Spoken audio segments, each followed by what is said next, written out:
Good morning, good afternoon, and good evening for everyone who's joining us. We will give ourselves maybe another minute so people can slowly log in. And in the meantime, I'd like to encourage all of you to please say hello and hi in the chat, share your name, where you're joining us from, which we will also do in a second. But yes, please take a moment to introduce yourselves and we will get started in a minute.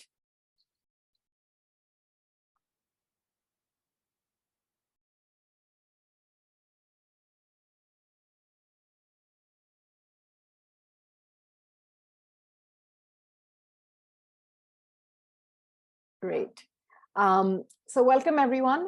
We are really excited to have you here today.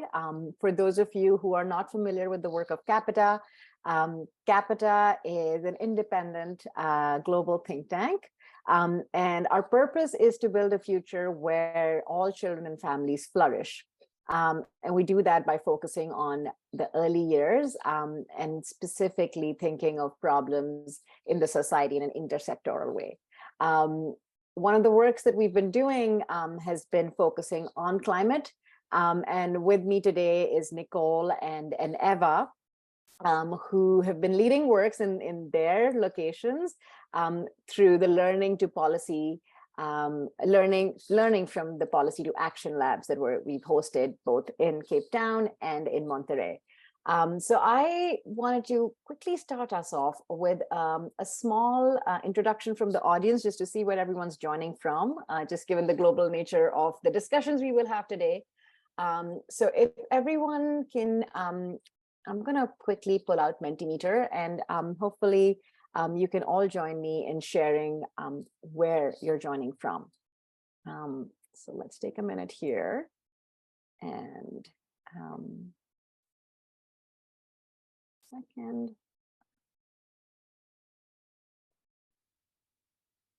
Great. So for those of you who are new to Mentimeter, you could either go to menti.com on your phones or on your computers. You can also use this QR code to join the direct link, or use the code 82372541.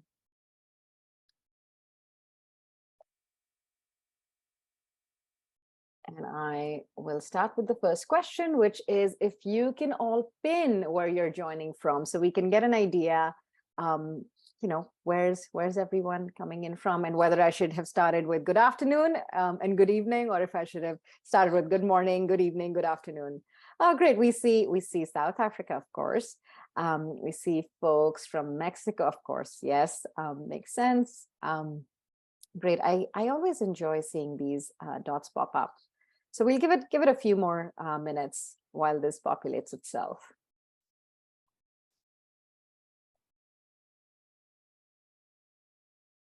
Great, we've got about 19 responses. Maybe another few minutes while everyone gets to it.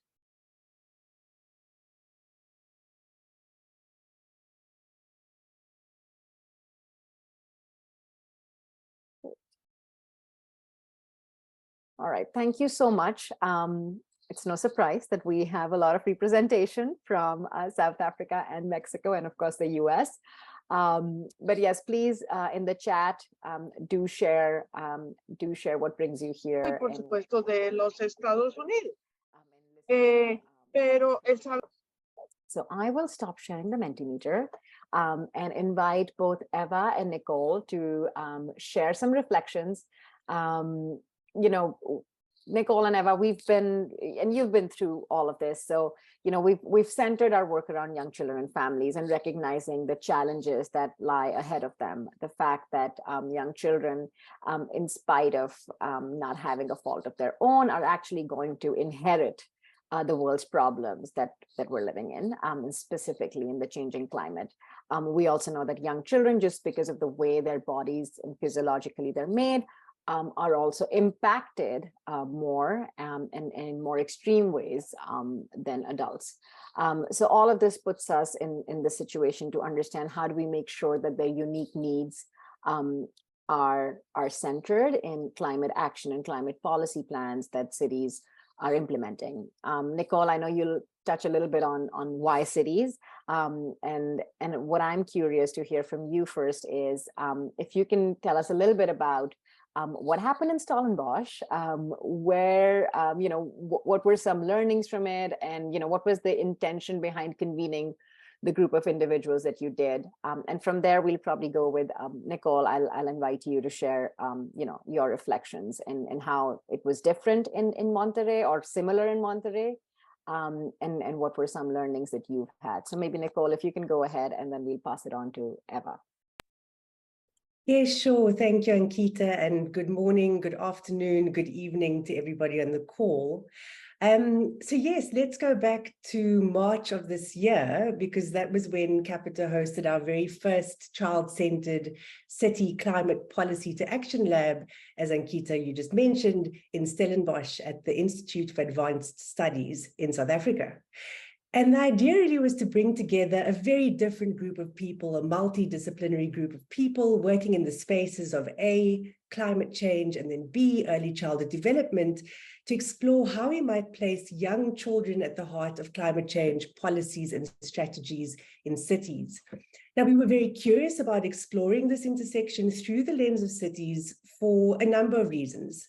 I mean, every year, more and more people are moving to cities. What we know is that in 2017, there were 3 million people moving to cities every single week. And I think it's pretty safe to assume that those numbers have increased since then. We also know that by 2100, so within the lifetime of many children born today, it's predicted that the top 10 cities in the world that will have the most people living in them will be in Africa and Asia, 5 in Africa and 5 in Asia. And to give you an idea of the populations we're speaking about here, number 1 in that list is Dar es Salaam in Tanzania, which is predicted to grow from a current population of about 7.5 million to a whopping 73.7 million in 2100. That's a lot of people. That's a big population growth. And we also know that the effects of climate change are especially harsh in cities, towns, neighborhoods situated in what we at Capita call the majority world and some call the global south. And while 8 out of 10 of these most populous cities have climate action plans that acknowledge children in some way, none of them look specifically at the unique needs of very young children. For example, by extinguishing between the different periods of development in childhood. So we brought together these 30 people, different parts of Africa, Europe, to think together about how we might approach this challenge of cities really centering the unique needs of young children and their families, of course, in climate change policies and strategies. And what emerged in summary were 3 opportunities. The first opportunity was around increasing children and families' formal and structured participation in decision-making specifically in the local government arena.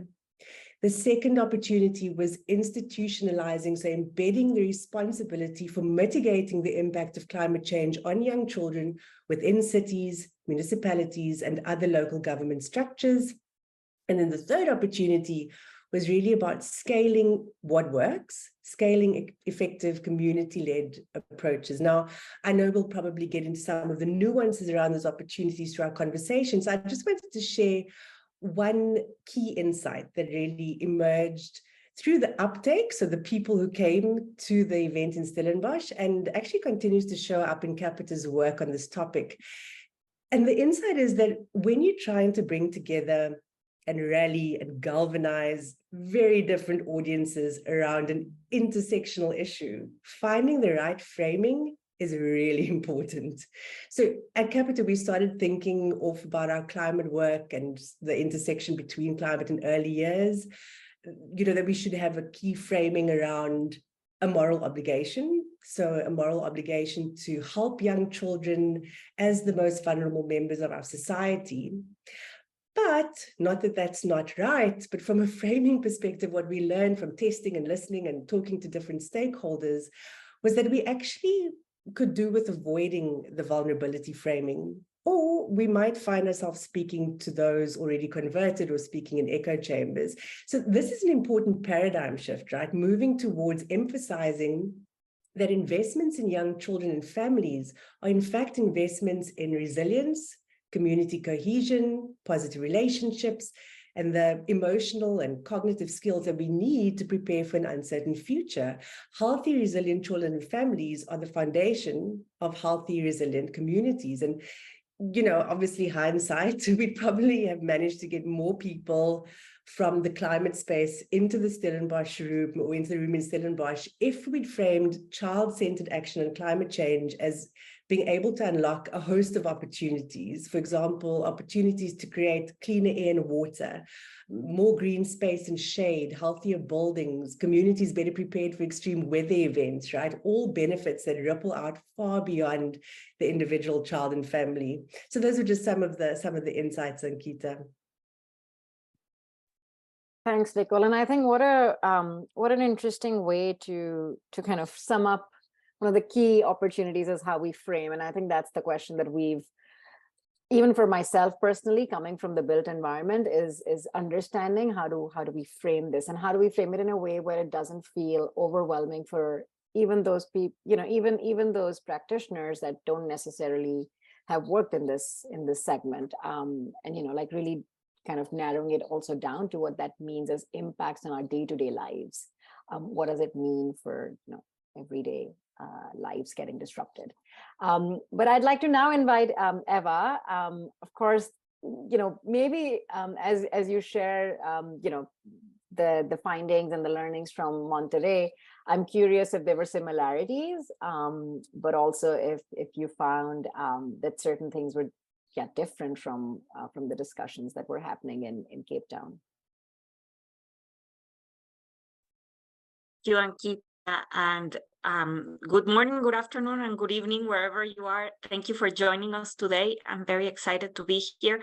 I didn't put where I'm from, but I'm coming from FEMSA Foundation, and I'm also proud to be part of the Capita Board of Directors. So just as an introduction, what we did in Monterrey in late May was inspired by what Nicole led in Stellenbosch with Capita. And so there are a lot of similarities, and I resonate a lot with many of the things that Nicole is mentioning. But we learned also from some of the things that worked well, and some of the things that they suggested could have been done better. So I think we were able to rally a more diverse group of people. So we were very intentional about not just having the crowd of VCD people and foundations and NGOs that we collaborate with as part of the FEMSA Foundation in the early childhood team. And so we got people from sustainability, from other companies in the area. We also decided that we would give it a more Monterrey focus, because we had some people from Mexico City and from other parts of Mexico, but it made sense to locate this initiative and this work in a place, and I think that was important. And I think also I'll share a little bit more about Monterrey, but to give you some context into why I think this community came together. And so we had people from the local government, state and municipalities, both from people from health, education, and urban planning. So from different areas from within the government. And then we partnered with Tec de Monterrey University, which is a large university based in Monterrey, and specifically with two centers: the Center for the Future of Cities, which has been a partner of FEMSA Foundation, and the Center for Early Childhood, which FEMSA Foundation is launching with Tec de Monterrey in a few months. So I think also the partners that we were able to get together was important.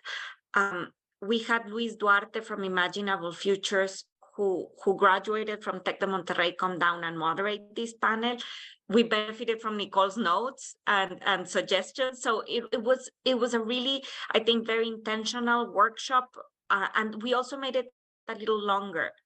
So we decided to to do a second day of a site visit, and I can share a little bit more about the site visit we did, where we were able to talk with children, with caregivers, visit an area that the university has been working at for 10 years, and where we have also collaborated on building a park with a focus for early childhood, consulting the community. So I think the possibility of looking through the lens of children and their caregivers, these public spaces, was a useful opportunity for us and at this workshop. And I think just to echo on I think what Nicole said, that I find very powerful, and that's also been, I think, our experience, is this idea of framing and how framing becomes so important. And I'll share a funny story, but when I was sending out invitations and getting people to come, someone from a city government came back to me and said, I work with children, I don't work on climate change. And I found it really funny, because I was like, well, how can I tell you you do work on climate change? Alguien que no, los niños no trabajan en el cambio climático y nosotros no trabajamos en el cambio climático con niños. Entonces yo dije, pues me reí y dije, pues por supuesto estamos creando una oportunidad.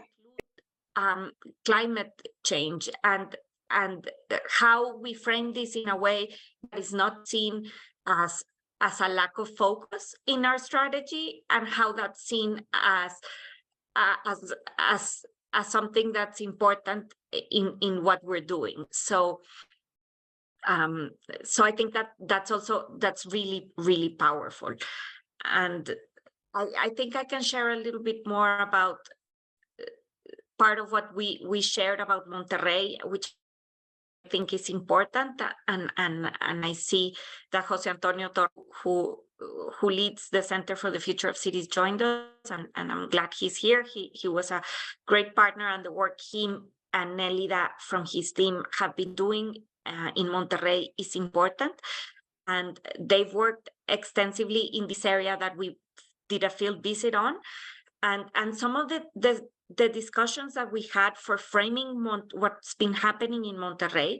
Monterrey is I know I get confused whether we're the second or the third largest city, depending how we measure it but we're a large industrial city that has doubled in population in the past 30 years. But part of the work that we discussed in this workshop was what's happened, how the density of the city has not grown at the same speed as the city. So the city has sprawled, and most families with young children have moved towards the outskirts of the city, not always where there's the most services. And so there's houses or dwellings that have been abandoned, and there's less services in some of the newer areas of the city. And then the work at Tec de Monterrey has also been studying heat maps in the city, where we also have found that many of the areas where children live have also become some of the warmest. And Monterrey has also experienced, like many cities in the world in the last year, a wave of high temperatures, several droughts, and this has all come on top of some school closures following the COVID epidemic. So on the past year and a half, the air quality has also worsened dramatically in the past few years. So these are all things that have happened at the same time, and that for us, it seems, I think, hard to distinguish, because we tend to be talking about air quality or climate change or heat or drought, and forget that this is all the same things, the same phenomenon. And so I think, just to echo both the framing narrative, and then the other thing, which I think is how do we think in terms of systems, and how we think in terms of bringing people together, and ensuring that we're having these conversations together. And I think I also wanted to highlight that there was we had participation also from parents that have articulated and have an NGO that's part of Parents for the Future and have been working actively on promoting clean air. And so I think the possibility of bringing together academics, people from the government, parents, from people from companies was really inspiring. And I think that the sense we had was that we need to be doing more and meeting more frequently. So I think we've uncapped, and I want to kind of ask back what Nicole thinks and what you think, Ankita, because I think as we plan and as Capita continues to spark these conversations, we need to figure out how we continue building on this momentum in bringing people together to rethink about this issue.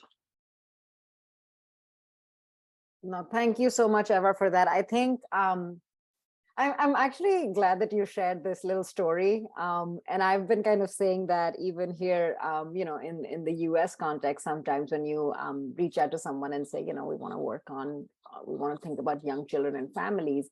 And the moment you hear the word young children, a lot of times I've had the response saying, oh, no, we don't work on children. We work on transportation and climate, but not children, because that's Department of Education, right? Like the idea of how siloed it can be.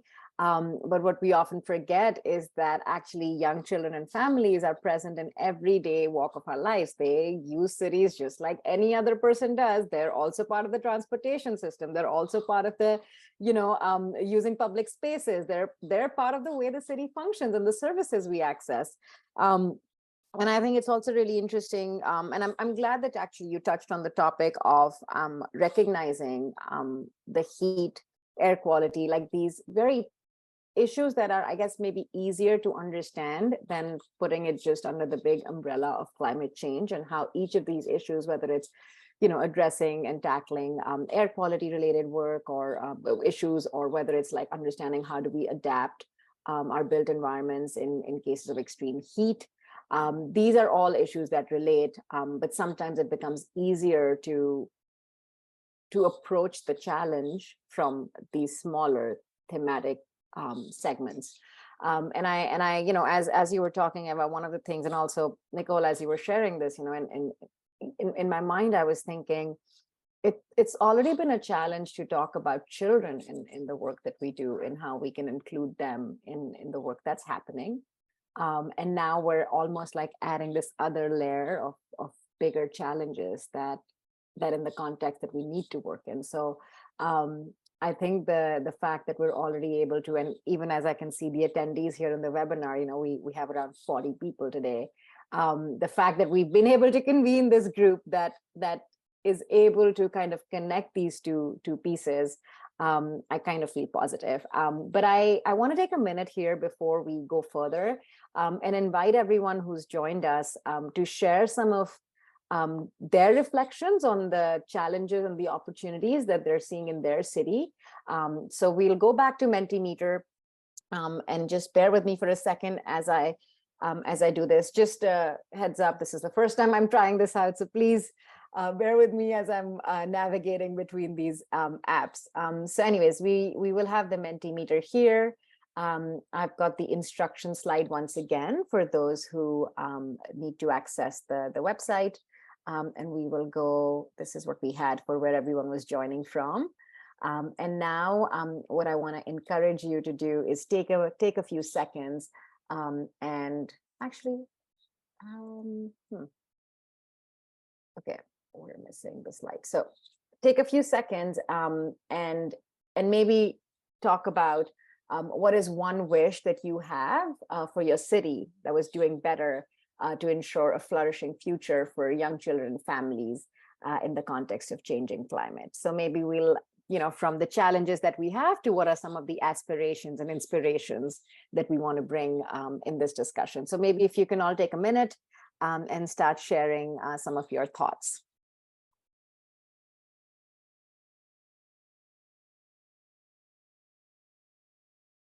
And while that's happening, while everyone's accessing this, I wanted to come back to Nicole and Eva, you as well. Maybe we'll reverse it. Eva, maybe you can start first and tell us a little bit about, were there any ideas that came across in the discussions that you were having in Monterey that sparked inspiration and that you'd be excited to see, being part of these discussions moving forward? Yes, I'll share one that I think was shared by the government of the municipality of San Pedro, which is a municipality that's part of the metropolitan area of Monterrey. And for the past 4 years, they've had, I think they're the first city in Mexico to have started a council on a children's council. So what they do, and inspired, you might know the initiative, the Francesco Tonucci, that's been done around the world. And so they every year they get about 20 children elected through I want to say, I'm blanking out on the word, but I mean, they're chosen from all of the schools in municipality. Most of them are a little older, between in 3rd and 4th grade, and they work together to provide support to the mayor and their team. And what the people from the team, the municipality, shared is how much of the concerns of children have been around climate and around parks and around public spaces. And I think to the point that Nicole made about how we institutionalize voices where they're heard, where children are heard, I think is really important. And I thought that was one idea that the First Lady of San Pedro shared, and they've been working on it for a few years with success. And so the other thing I'll share that I think has been useful is the government of Nuevo León, this is the state government, has also been working in opening like discussion tables with civil society around several issues, one of which has been public spaces and children. So I think that has been also an important avenue to spark collaboration and discussion. I think now one of the challenges I see is how we take these to action. And I think some of the conversations we've also been having with Capita is how we work from, if we can start funding small pilots that can show the work of pocket parks or of spaces that cooling centers. And so those are the conversations that from FEMSA Foundation we've also been having. I also think, and maybe this point I didn't stress enough on my previous intervention, is also the role of academia, which, as I mentioned, with the partnership with Tec de Monterrey, I think was also very useful. And the role of academia, both in providing research and in convening. And so my other point would be, there's also so much we don't know in Monterrey with all these crises that I was mentioning earlier about school closures because of lack of water, because of kids being able to go outside during recess because of the air quality. All of these things that are affecting the communities in many ways, we need to research more on and to tie to health and well-being. And so I also think that's important. If we could measure what these pilots or that we could do are doing in improving the air quality and the resiliency of our city, I think that would be very important in providing concrete examples where we can rally efforts on.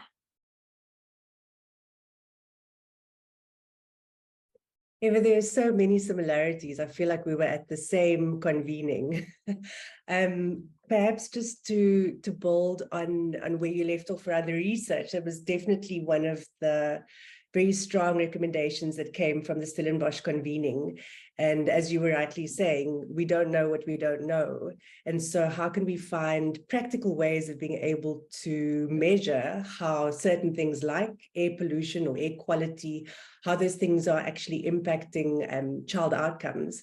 So definitely something that in South Africa we're looking to take forward. There's a fantastic nonprofit organization called Data Drive that looks at different things impacting child outcomes. And so one of the conversations we've been having is, what are the most critical elements, things to measure against child outcomes from an environmental perspective? So also keen to hear from the audience if you have any ideas around what those things should be. I mean, of course, we mentioned air quality, heat. What are some of the other things that we might be thinking about that are going to be most important to measure so that we can start advising the policymakers and also start advising practice? Something that I'll share, and Eva, again, to build on what you were saying about being able to fund pilots, something that came out very strongly through or in our conversations was we also need to understand what is already happening and understand what's working, particularly at a local community level, so that we can make sure that we support and invest in those community-led approaches. We do know that there are a number of challenges with investing in community-led approaches. We know that often there is a mismatch between the type of funding that's available and the sort of criteria that govern those funds in comparison to what communities are able to do. We know that by their nature, communities are not this homogenous group. They're very different and they experience very different challenges, and they come up with the most fantastic solutions to those specific challenges, but they aren't often easily replicated in other communities or scaled. So how can we start shifting the criteria, the narratives around the type of interventions that are worthy of funding? And just to say that something that we are very excited about at Capita is looking at those community-led interventions and understanding, as I was saying, what's really happening. And perhaps I'll just share a couple of examples. One that I just came across last week that I'm really inspired by.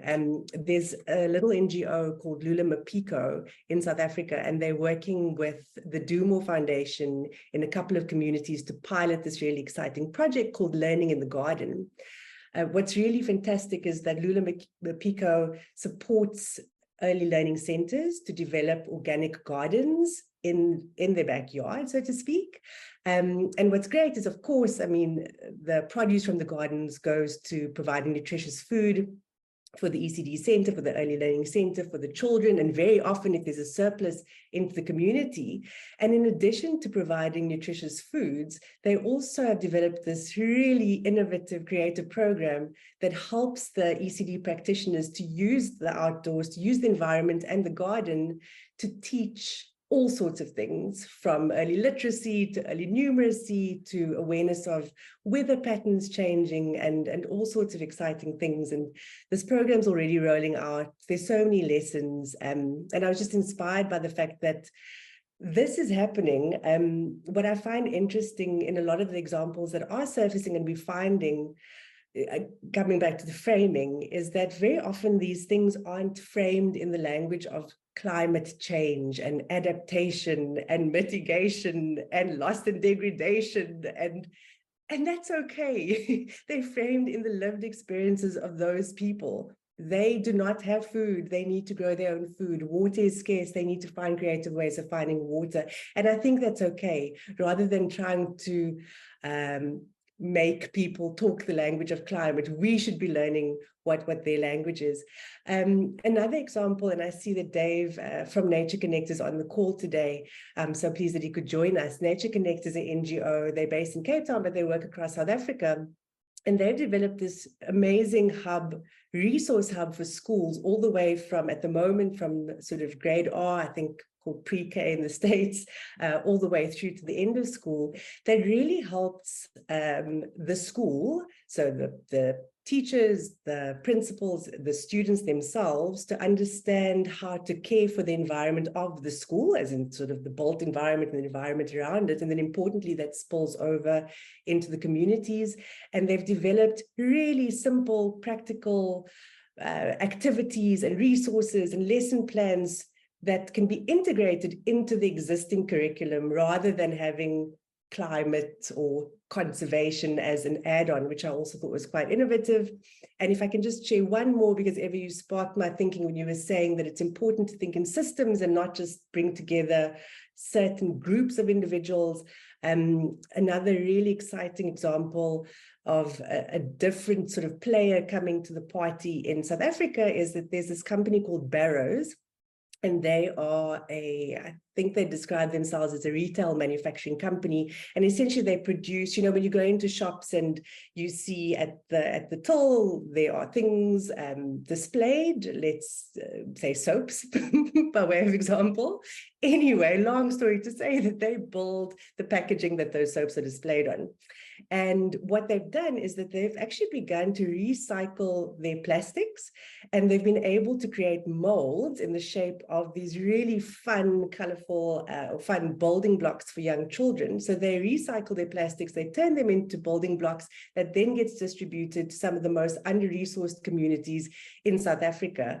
In 8 months, they've managed to recycle 750 kilograms of plastic waste, reaching 30,000 children. I mean, I could go on. There are so many examples. But Ankita, let me hand back to you. No, El this is reciclar 750 kilogramos de plástico por niños con poblaciones infantiles.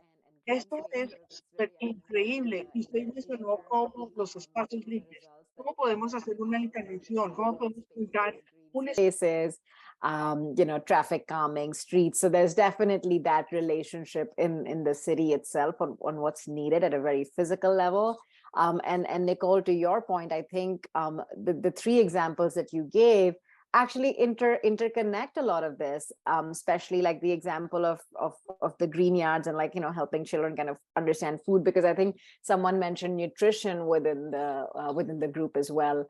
And I think it's what stands out for me across both these examples is that once again, we're coming back to this theme of how cross-cutting they are, that it's not a sector, a segment.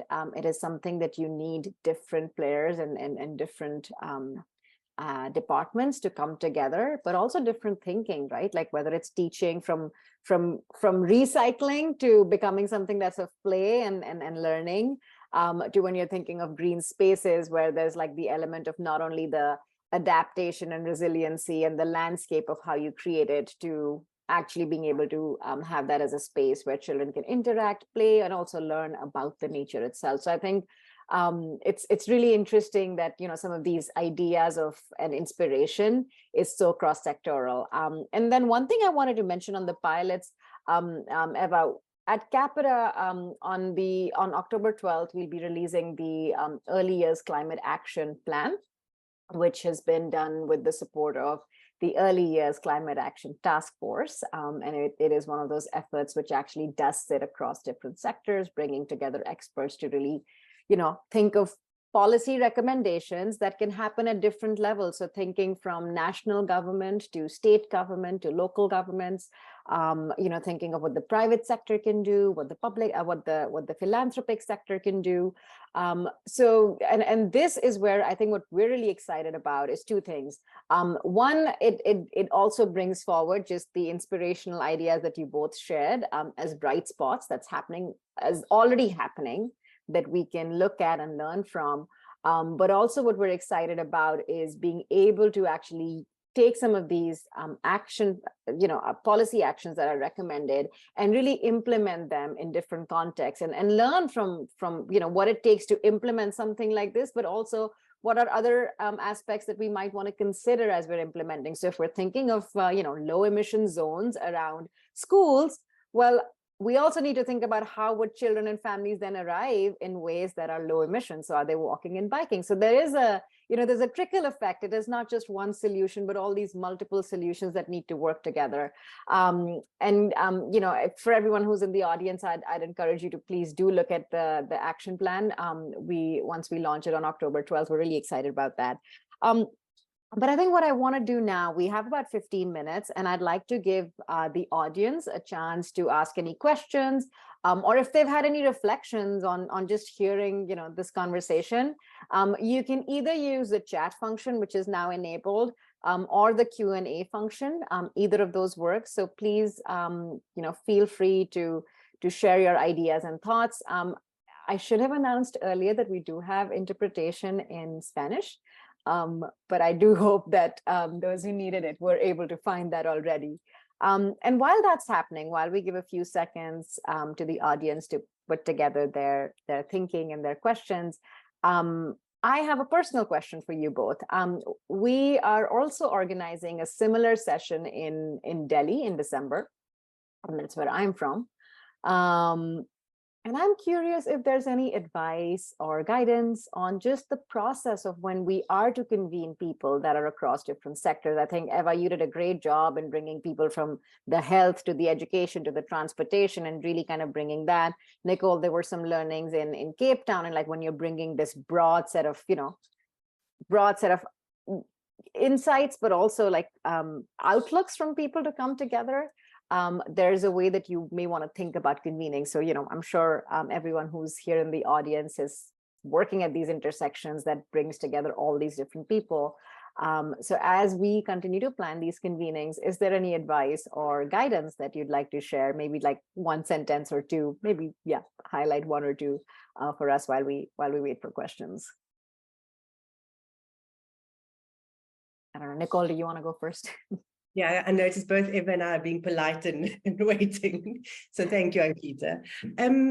So the first bit of advice that came to mind is not so much in the process of the inviting, but once you have everyone in the room, and it's something that we did in Stellenbosch that I think worked really well, is when I started the session is I shared a very personal example by talking about the impacts that are being experienced by a child in my life. His name's Michael. Oh, at that time, he was really little, actually. It was March. I think he was like 2 months old.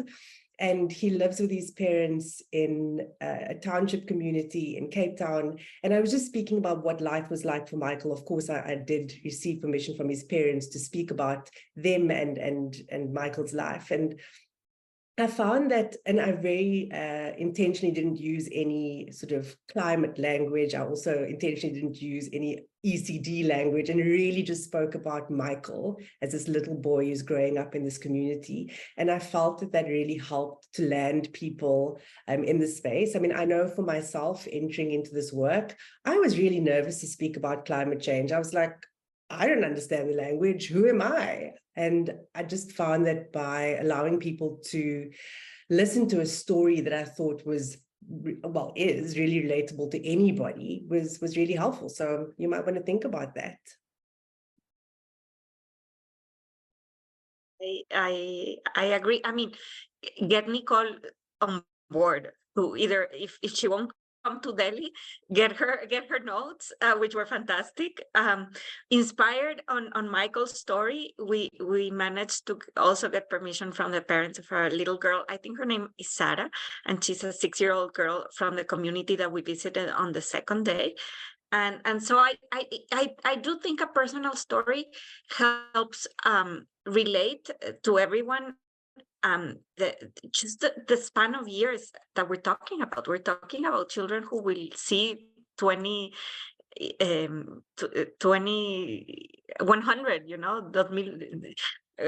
so this is I think that was important. I also think it's tricky to get people to join. I was going to talk about the length of period of time. I think it's hard for people. We found getting government people and people who are really, really busy to take a whole day was hard. Some came for a day and a half. In fact, most did. And that was important. And I think it's a testament to how important this topic is. And so I'm echoing Nicole in saying how we frame this in a clear language so that people don't get bogged down with the language. I felt the same way with Nicole. Every time I have to talk about climate change, I'm not a climate expert. I think it's important that we make sure everybody feels included, and what they have to contribute is important. I think it's important to get people to know that they're expected to contribute, and that they really don't have to learn anything. No, I think we sent a document in advance, and most people came having read it. And so there's this thing about people wanting to come prepared. And so I think I'll stop there, because I want to hear from the audience. I see there's a lot of lots of people who have participated and are doing amazing work in South Africa and in Monterrey, and and elsewhere, but I want. Yeah. And also I'm seeing a comment from Joe, the co-founder of Capita, and he said hospitality was another insight that he would share. Not everything about using ECD, but also having great food and drinks. And he points at chilaquiles. I wish I was there. But point taken, Joe. We will make sure we have some good food in the next convening. We've got one question here from Jessica. And she's saying the question, I'm just going to read it out. So interested to hear from you these insights and learnings in terms of framing. Where does one start when facilitating a group of diverse stakeholders to be intentional about the doing and not just the talking?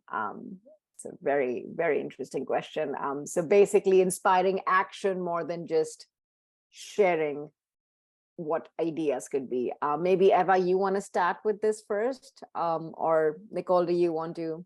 I'll let both of you decide who wants to go first. Or if you need a few minutes, I can also just bring on the second question. I would be more comfortable bringing on the second question, and if you can, yeah. Sure. So while you think about the doing versus the talking, the other question that we have, I think, which is also very interesting, is that poor communities often struggle with litter in their space. This is from David. And children in these spaces seem to be blind to litter in their spaces. Do they have no agency, or are we not having the correct conversations? I think this is a very different question from the first one. So one on the idea of course, getting people to really think of the action, and the other is how are we really framing in the conversations that we're having, whether they really kind of point out the challenges. I'm wondering, maybe we take the second question first, Nicole, because we've had some of these conversations before on recognizing, what's already been existing, but also making sure that we're not as we convene these places. And I think you talk a lot about the community that's the closest to the problems have the ways to solve it. So maybe we can take the second question first and then come back to the first. And Eva, maybe Nicole, you want to go first, and then Eva. I was so busy thinking. No, I'm kidding. I was both, but I do have an answer to the first question. Okay, so maybe start with the first, and then we'll come to the second. Not a problem. Not an answer. Definitely not an answer. Yeah. Thought on the first question, and Jess, it's a great question, and this is, yes, by no means the be all and end all panacea, and it's not so much an answer as a reflection. Let me just share what's going on in my head. So what we've realized, or what I've realized in holding space and in hosting these convenings, is that it's really important not to tell people what to do, but to facilitate the conversation in such a way that people come to realizations about what needs to be done by themselves. Particularly when you're working at these intersections and there are all these different groups of people, and I mean, they are governed by such different mandates and frameworks and ways in which they have to work.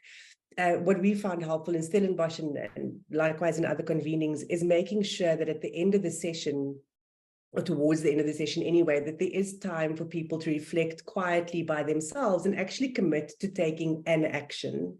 You know, we could probably do more in following up to check in on them with, you know, did that action happen? If not, why?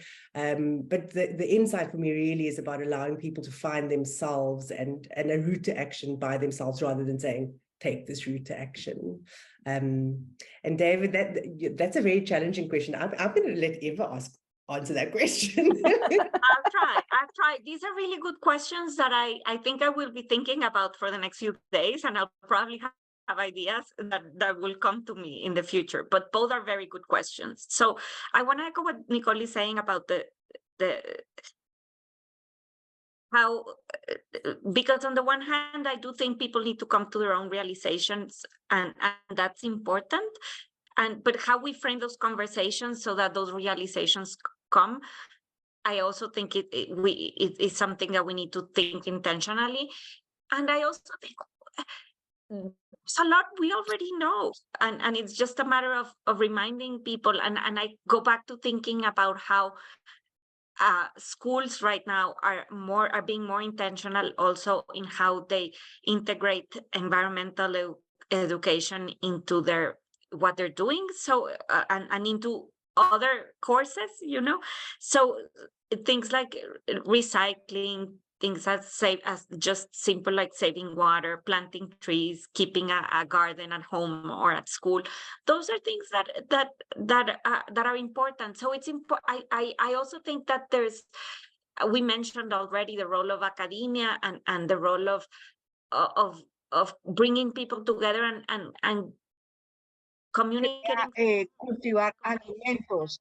Y entonces la academia tiene un papel súper importante en esto, pero la comunicación es importantísima. ¿Cómo vamos a traducir esta comunicación a los niños, a los estudiantes? Y David asked, which I think was very good. I think children have the agency, and I do think something we struggled, and I don't think I articulated that well, but it came in the report that Capita published from Monterrey, is how we need to listen to children, but also be careful how we don't make them responsible for you know, how that's part of, let's be fair with where we put responsibility, but let's listen. And I do think it connects back to me in my head, to this part of where we educate and allow children the imagination that their spaces could be beautiful and clean, and also that they have the agency, and that they can see the result of their actions. So I would start small, but I think it's not an easy question to answer, but I hope I gave some ideas that I think I think it's important that children know that what they can do, even if it's small, has an impact, and that is important to start. Yeah, Eva, that's a good way of putting it. And one of the things, I think, David, your question is very challenging, because I'm also thinking about it as I'm hearing Nicole and Eva talk. And I think, you know, in my previous work, when I used to do work on street design and mobility and public spaces, I still do that, but it was more on ground. One of the things that I often came across was the fact that a lot of times we forget what's the potential in our built environment and spaces, right? Like, not everyone has the time, the space, or even sometimes even the skills to imagine a different future of your public spaces in the built environment. So sometimes it's also showing what's possible, even if it's for a day, even if it's for, you know, a few moments, that sometimes can spark conversations that allows us to imagine a different future. And same with the litter question, like imagining that if there was, like, of course, if you're living in a certain space and, you know, you're used to seeing, let's say, your streets a certain way, that's what you believe can only happen. But even for one day, if you close the street and you suddenly see a different life taking place, and similar to in your question, what is it that we could then, you know, start to question further? So I think that question of agency, but also helping everyone understand what's possible. I think, to me, that's one way that I'm thinking about the question that you've asked. I see we're almost coming to an end. So maybe what we can, wrap up with is Nicole and Eva, and this is something that I learned recently in another conversation, is to actually ask you guys one question, which is if money and, bringing different sectors, if there were no challenges, if we were in this perfect ideal world, what is one thing that you'd like to accomplish at the intersection of young children and families and climate in the next year?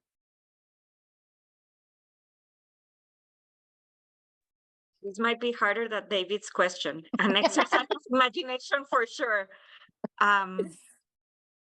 I'll start if just quick ideas, because it is a tough question. I think some of what we've learned at FEMSA Foundation and also through the work with Capita is really the hard work will be in how we institutionalize, like Nicole said, some of this work in cities. And I think what we found successful was bringing city leaders together. And we've partnered with Tec de Monterrey for the past 4 years it's a virtual, but like an online course for people working on urban development with a focus on young children. And increasingly, I mean, climate cannot be taken out of that conversation. So what we found in those short courses has been really interesting, and I think has helped spark imagination of what people can work together. But then if money was not a problem, I would start thinking big and funding larger projects, because I think the hard part is just knowing that a lot of the work that is being done for cities is work that impacts children and climate change. So there's really, we just need to be more intentional about listening to children and including them on those plans and conversations. Great. Thanks, Sarah. Nicole. I think similar to you, if I had all the money, I'd actually just take all the money and find the bright spots, Sankita, to use your language, and what's already happening. And I know I keep saying this, but I just think that there's such a wealth of knowledge, indigenous knowledge and systems and practices, and actually just fund what's already working, trust the communities because they really are closest to the problem and they know what's best, and let them do what they need to do. Just I know we're almost out of time, but just on a very practical level, what we are going to be doing, and because we have people from South Africa on the call, I wanted to just give you a bit of a preview. We are looking to have some sort of coalition group of people, task force, to really drive this agenda, to really bring people together, to unite them around this intersection of the early years and climate change. So watch this space. Thank you, Ankita. Thanks, Nicole. And yes, thank you so much, Nicole and Eva, for your time and sharing your reflections.